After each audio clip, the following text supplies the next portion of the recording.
We've gotten to a point I can talk to a thing that sounds like a human and it can lie like a human too. So can you trust artificial intelligence? Can you trust technology if people who are building it can have inherent biases? I think it becomes more of an ethical question as well as that technical of, can you trust it? It's going to give you an output that it thinks you want because it's a pleasing engine at the end of the day. We've gotten to a point I can talk to a thing that sounds like a human and it can lie like a human too. Welcome to Accelerating Humans, a podcast about tech, business, and the real human messiness in between. On today's episode, we're digging into bias in AI, not in the abstract ethics panel sense, but in the real practical, why did this software just reject every resume from Kentucky sense?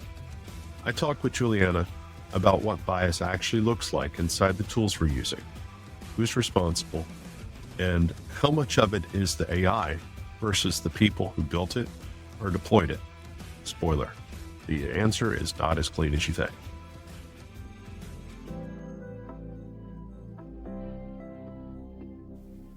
Let's start here. AI isn't objective. It's not neutral. It's definitely not wise. What is it good at? Guessing what you want to hear, based on the data it was fed. And the folks doing that feeding, biased. Just like me, just like you. This episode is about the gap between what we think AI is doing and what it's actually doing. It's easy to blame the algorithm when something goes wrong. Blame the software, blame the system. But here's the uncomfortable truth. The tech didn't write itself. It's built by humans, deployed and maintained by humans, and yeah, often misunderstood by humans. We talk about AI like it's some kind of magic box. But if your applicant tracking system is quietly weeding out whole groups of people just because someone set it up that way years ago, that's not evil AI. That's bad design. Or worse, nobody bothered to check.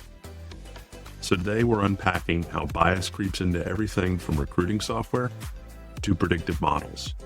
We'll talk about tools that are supposed to help, like retrieval augmented generation, and why they still need actual human judgment.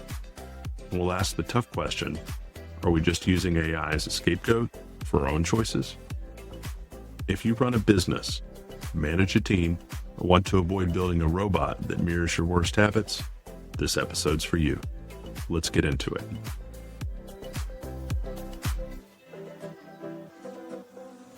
Hi, good morning, Bert. Good morning. How are you?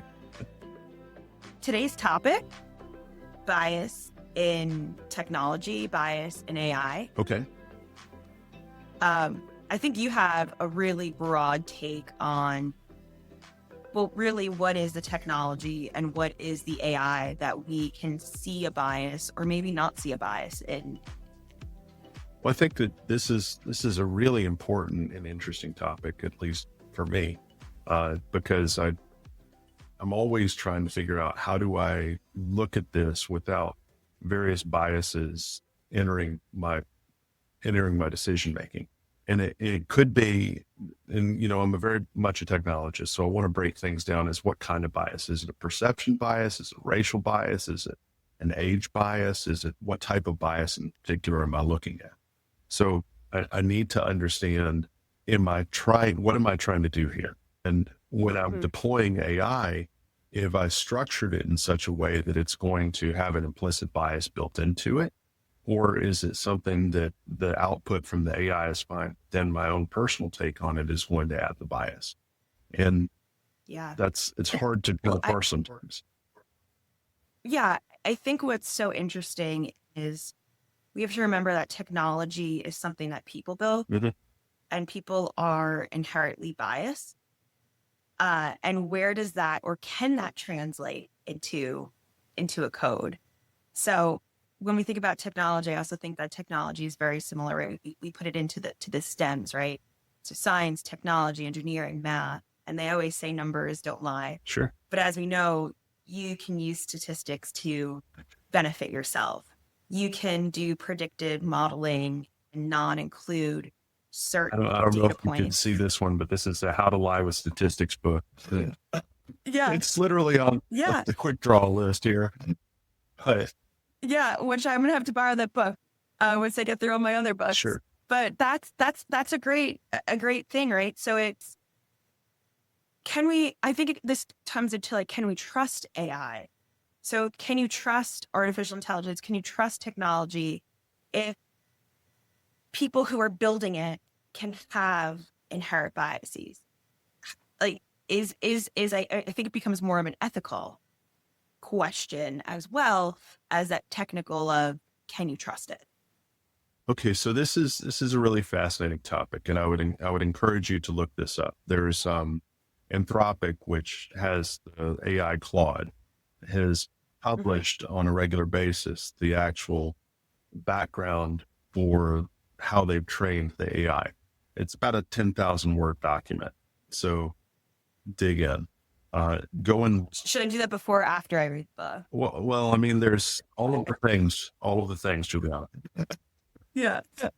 But they published this doc, and it comes out basically it's saying, okay, this is the AI, this is what it does, this is how it works, and we're trying to control for bias as we're building these things. We're trying to control for bias as we're deploying systems. So part of that is with one of these AIs, it's going to give you an output that it thinks you want because it's a pleasing engine at the end of the day. One of the things I love about them is that, and we can talk about this later, but basically I ask it a question, it immediately gives me an answer. Doesn't procrastinate, doesn't worry about anything else like that. It gives me an answer, and it has a huge amount of data to draw from. The thing is, the answer that it's going to give me is a predictive answer based on the way that it was trained and also on what it thinks I want contextually. And that can be truth or it can be a lie. I mean, we talk about hallucinations in AI. So sometimes you end up with something that isn't factually accurate, and it will hallucinate. It'll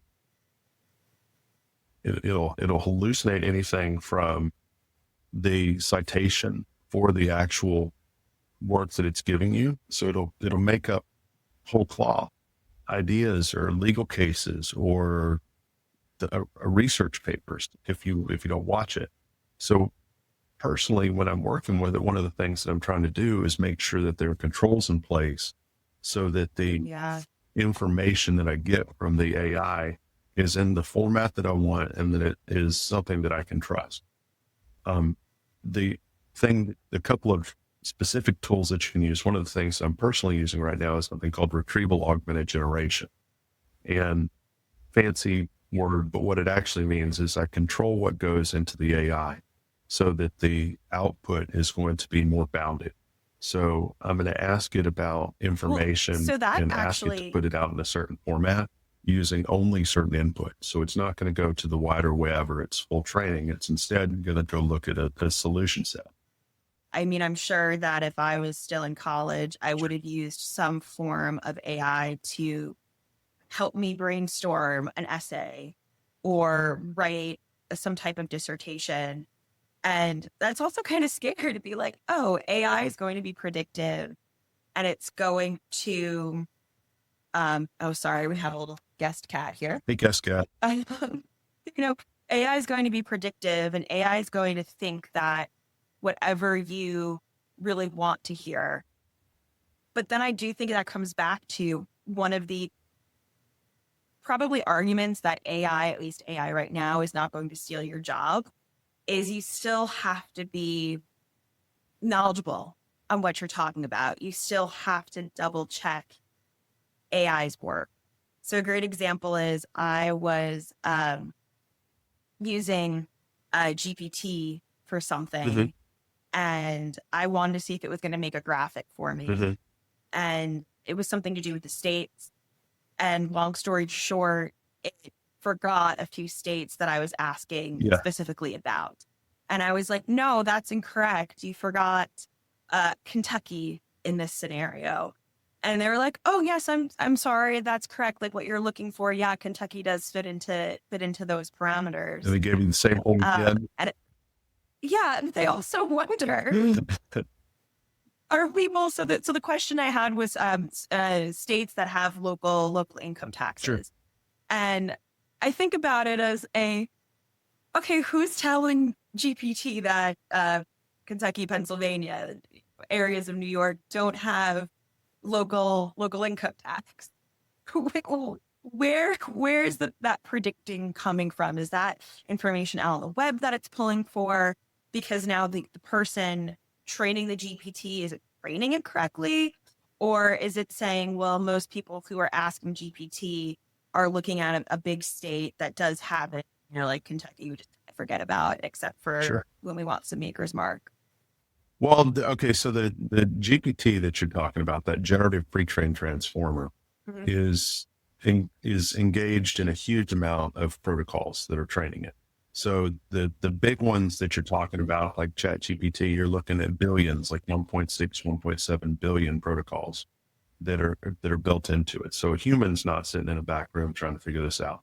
You're looking at huge arrays of technology, a bunch of different layers of neural nodes, basically, that are stacked up. And because of the nature of it, once it hits a certain threshold of nodes, it starts behaving kind of like a human. So I'll find a Wolfram Alpha post and send it to you after this. And I thought it was just fascinating understanding. Okay, You could also put it in the show yeah, notes you so put it on the everyone show. listening can also. Yeah, but it's just fascinating, and it's a deep read, and there's a lot of math in it. But at the same time, it kind of explains why I'm able to talk to this thing, and it sounds like a person. It's neat. We've gotten to a point I can talk to a thing that sounds like a human, and it can lie like a human too. But kind of Mm, coming back to this idea of limiting what it can give you, that again, that yeah. RAG, that retrieval augmented generation, I can limit the data set that's going into it. So if from the context of HR, if I've got an applicant tracking system, I might say that I expect them to have this sort of knowledge, and I would score it Mhm. against that, and I would tell it to output in a certain format. And I could train it if I wanted to give everybody a 0 to 10 score based on certain parameters, and then I could set Yeah. filters for it to exclude certain individuals. Now, the question is, how is it interpreting different things? How's that been trained? Mhm. I don't know. Well, that goes into something we had discussed earlier off camera, which is a very large HR payroll systems vendor is being sued Meaning, because of the AI in their applicant tracking. And I came up and I said, well, because HR technology is my background, everything, whether it's an automation workflow or sometimes an AI, you need to train that AI. So my comeback is always, well, did the end user, so did the recruiter have to train the AI? And how did they train the AI? Or was the AI just going absolutely rogue? But you had a really good take on it as well when it comes to that end user because of your background.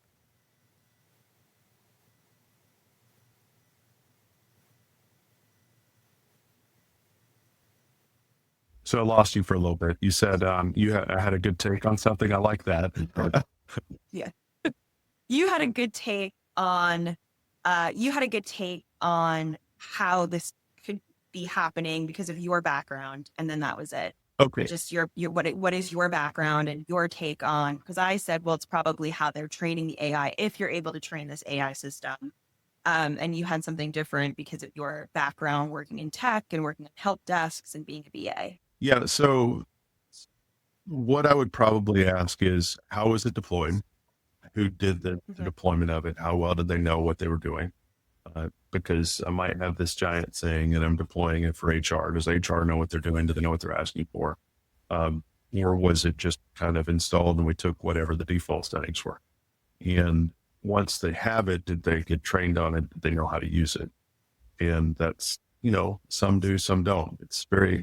You get a wide gamut of people whenever you get in a large enough organization. Some people are very technically proficient, know how to use the tools, want to deploy the tools, leverage them. And then you've got some that don't want to change from what they've always done. I think that there's a lot of value in both of those. But if you've got a hiring manager, like I was a hiring manager at a publicly traded company. I would put out a very primo job, if you would, and I would set it as work from wherever you want. I don't care if you're calling in from the Caribbean. We're going to pay you good, and I just need you to do the job. So work from home, good pay. It's a pretty cushy job, frankly. Just do the work. So when I push something out like that with minimum qualifications, I get just utterly slammed, and I'd get hundreds and hundreds of applicants.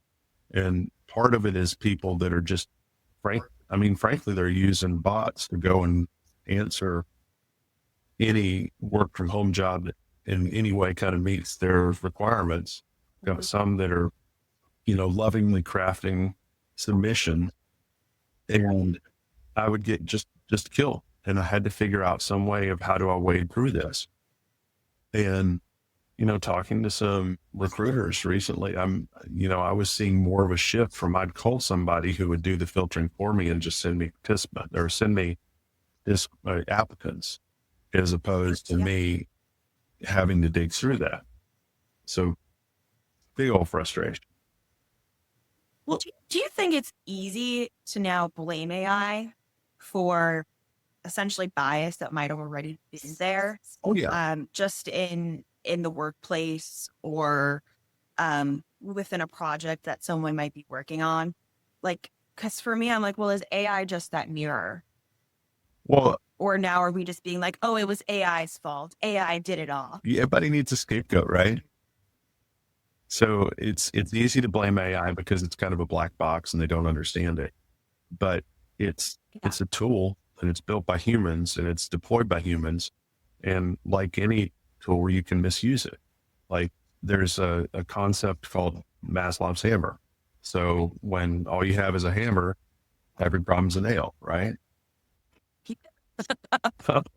How come? I was like, that's like me with my hot glue gun. When I have my hot glue gun, everything could be hot glued. Oh yeah. Well, hold on one second.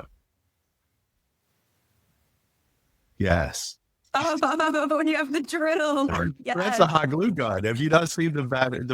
Oh no, that's a heavy duty hot glue gun. I have not seen.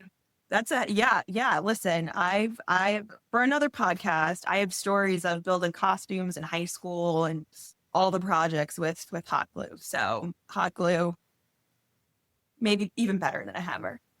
I mean, it sticks better. So Bert, I think to help wrap this up, what are ways that we can brainstorm if you are small business, medium size, solopreneur, enterprise level businesses, that you can be cognizant of bias in technology or bias in AI? Like, what are some things that you think going into it, again, as a CTO or an individual person who's like, well, I'm going to get an AI tool and it's going to do 5 jobs and I'm going to save thousands of dollars on payroll. Yeah. I think that for people listening, they're like, okay, there's bias in technology. I mean, there's bias in life.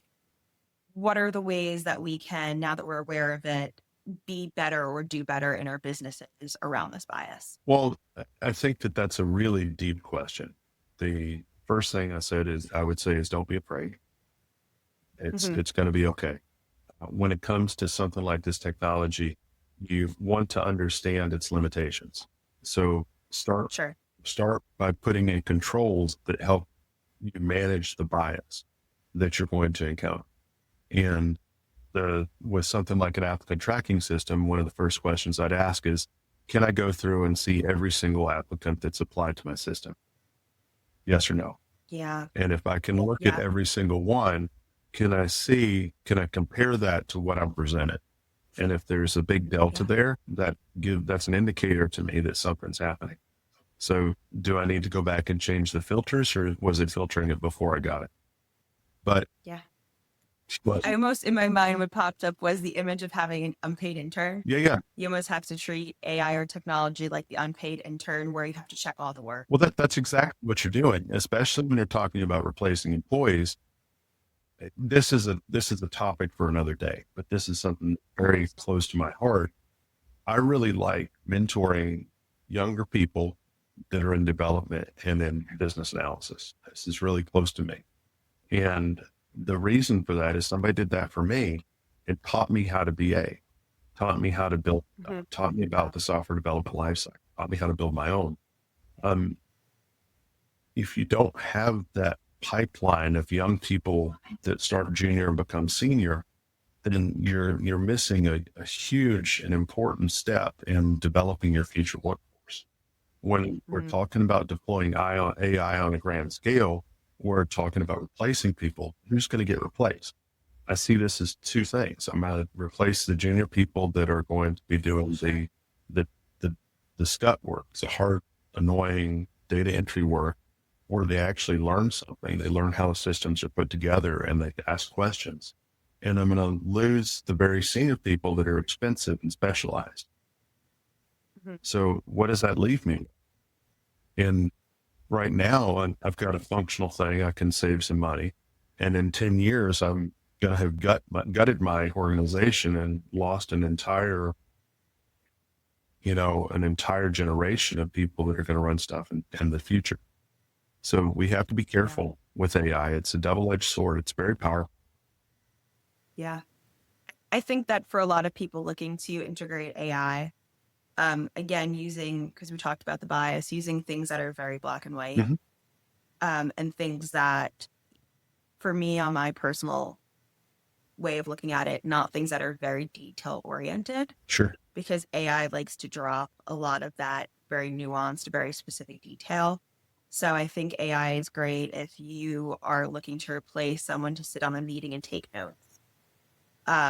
Because everyone still has notes and you're really going to write down the important dates, important times. But AI, I think, does a really good job of note taking, as an example. Yeah. Do you want AI to be your executive assistant quite yet? Maybe, maybe not. Because, AI may not know the difference between, Bert Carroll, Robert Carroll being the same person, and now it's confused where a person does get that. So those are the little details that I mentioned. I do think it's a great brainstorming tool for creative things, not necessarily to replace that creativity, because like we said, it can be pulling information that just isn't true. But I definitely think that there are, for those lower stake tasks, whether it's a large company or a solopreneur, where as long as they're aware, it can really make an impact in their business. Well, remember, you can control for a lot of things. Yeah. And it is incredibly powerful. I like using AI personally as an executive assistant because at 2:00 in the morning when I'm up and I'm doing something, I can still talk to it. And my PA would be like, go to sleep,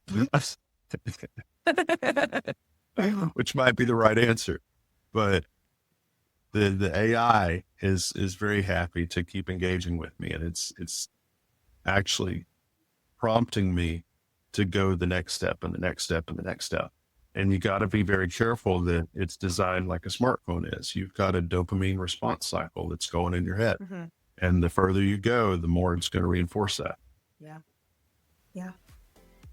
All right. So we dove into a lot of things on this episode. Yeah.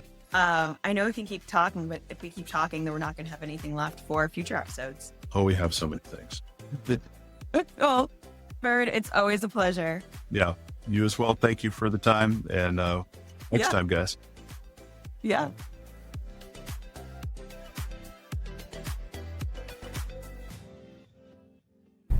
Thank you for your interest in accelerating humans. If you'd like to know more, you can visit us at www.acceleratinghumans.com. You can also reach out to us at either Bert, B-E-R-T, at acceleratinghumans.com, or Julianna, Julianna, at acceleratinghumans.com.